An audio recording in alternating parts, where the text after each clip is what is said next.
Greetings, members, one and all of the Salivation Nation. How likely is a global gold standard? Well, according to one author, it looks like it is very likely. I have my doubts, but let's explore.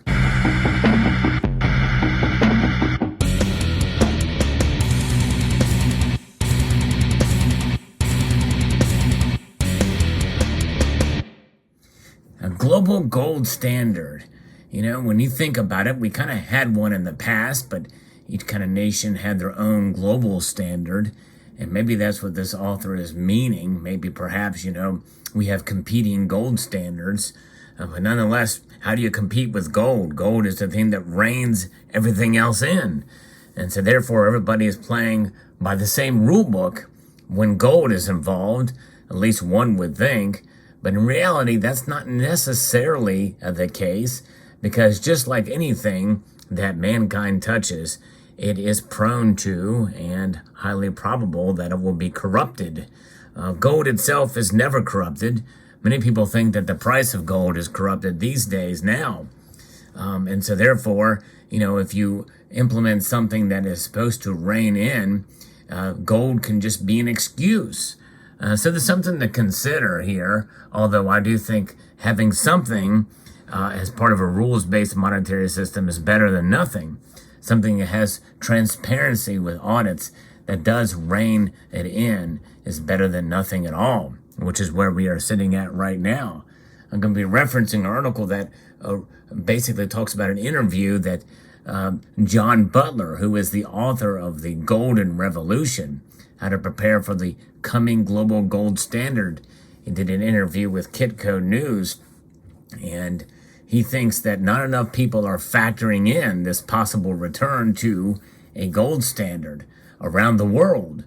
With gold under pressure for what Butler sees as perfectly natural reasons, many investors are disappointed in its performance, particularly in the last couple of weeks here, and myself included. I'm going to be doing another video that talks about my hardships with gold recently. But, the thing about it, obviously, there is something to be said for first world problems.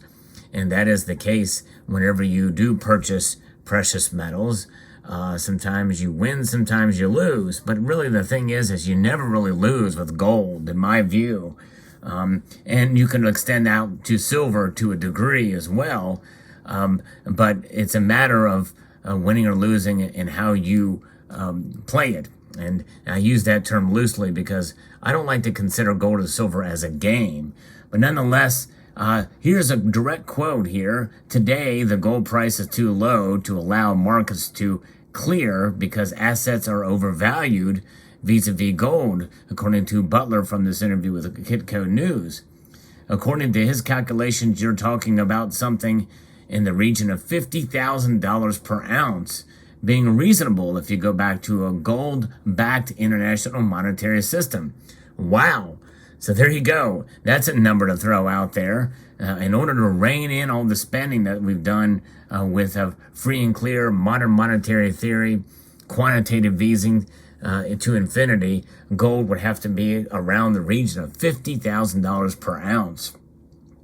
Gold has suffered from higher inflation being priced in by investors, and a hawkish Fed has kept gold struggling. When we leave the current hawkish moment, Butler thinks that Powell could reverse rate hikes to gold's benefit. I think gold is going to recover all of its losses this year and indeed reach new highs. So he's pretty bullish on where gold is going in the near term.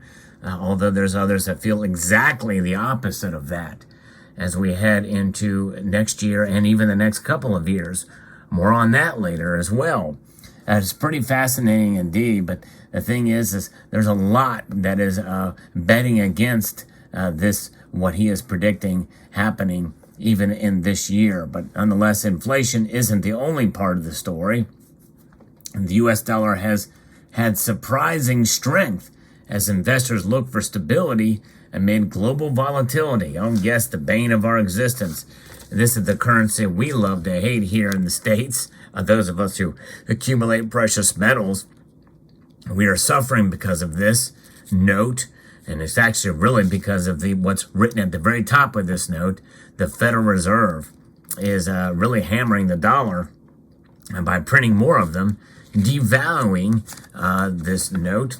But the strength is high. They do it with a reckless abandon because, well, they don't have to be reckless because they know that the dollar is the dominant currency by far against other currencies.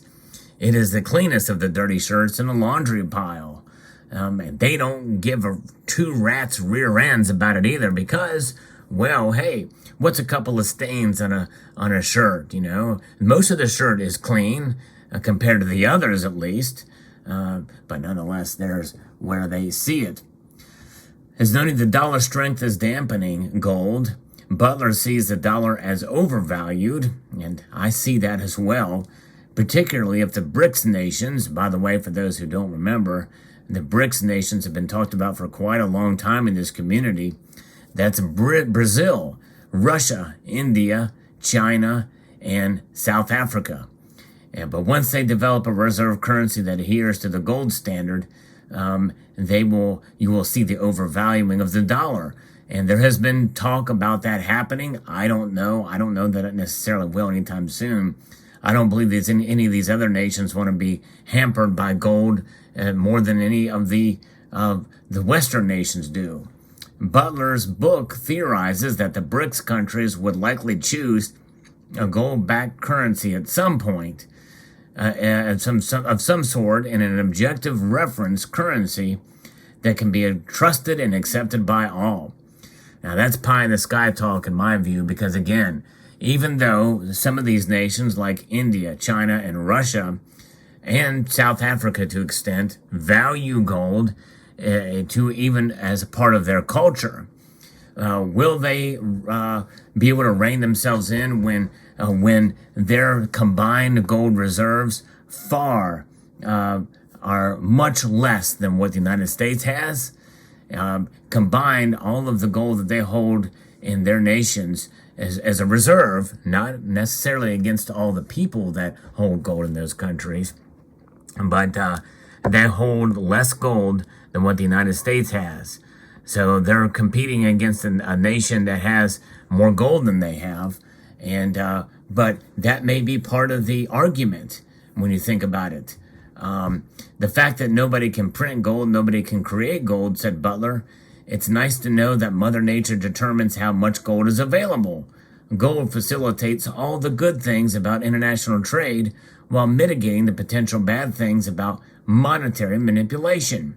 So just think about what I said earlier and how this could essentially and practically force at least the United States, maybe, if the BRICS nations were to choose this, to compete against the Western nations, utilizing gold and maybe bringing their reserves together. There's already talk about other kinds of European unions, or maybe even a BRICS union that creates a one currency against them all that is backed by gold to compete against the euro and the dollar. If that were to happen, well, that kind of cooperation would be very much a very interesting kind of competitive edge that they could have. But I don't know that they have the fortitude or the ability to really do it. Would they be able to rein themselves in and cooperate amongst themselves? How well do they get along with each other? My guess is it's probably not as well as some people in the West, or some who really are kind of against the United States or that are critical of us are, because they have their own issues and own problems and trust issues amongst themselves and their peers and their citizenry that many people don't take into account here, that I think should consider here if they're going to take that route and path. Investors, obviously are going to be looking at something like this if it does occur, but there's been some talk about it, some bantering back and forth. If it were to happen, it may force the West and the United States in particular to consider, especially if the dollar loses its influence around the world, but it's going to take something like that in order to move into a global gold standard. And obviously it's going to take more than just the BRICS nations to see gold valued at $50,000. But can you imagine if that were to take place. And if that were to take place, all the private holders of gold would instantly become rich in terms of the dollars and the currencies that they have, because they would have something of a massive price upheaval and increasing price for gold in their nations and in their currencies. Very, very interesting indeed. Let me know what your thoughts are. I thought it was quite an interesting viewpoint here of the golden revolution that could come. But I have my doubts, I gotta say. But it'd be very interesting to see if they were to take that and take that gold bull by the horns, so to speak, and see where it lays out. Let me know what your thoughts. Is it feasible? Is it possible? Would you trust it? I think anybody that says, hey, yeah, we want to do the gold standard, those of us who are stackers, we want to gravitate towards nations and entities that would consider that and cheer them on if they really, truly mean it. It would be nice if the United States would consider something like that, but we're far, far away from that, and we have the luxury of having the top world's reserve currency in order to do it. You may remember, and I talked about this back before the 2016 presidential election. There was really only one candidate that talked about reforming the Federal Reserve, and that was Ted Cruz. And that was to create a rules-based monetary system. The Fed does need reformation at the very least, and a rules-based monetary system would be a good start, with gold being a part of that. Some sort of checks and balances within the Federal Reserve System itself, because right now there ain't none. Government's involved greatly in the Federal Reserve. There's no question about it. Let's talk about the Federal Reserve being a private institution. Yes, in name only for the most part. Other than that, it's board members and its chairman are handpicked by the president and Congress. They got to get Senate confirmation and the like. So there you have it. I think that tells you everything you need to know. They are political appointees, and it's supposed to be an apolitical office, an apolitical institution. It's not, by any stretch of the imagination. So there you go. Let me know what your thoughts are in the comment section below. I'd like to extend a multitude of gratitude to you all for taking the time to watch, and to encourage you to please rate this video. That means give it a thumb up. There's my thumb. Share it on other social media platforms. Comment on it. Yes, indeed. Even if it's just algorithm, just for support. And comment and subscribe.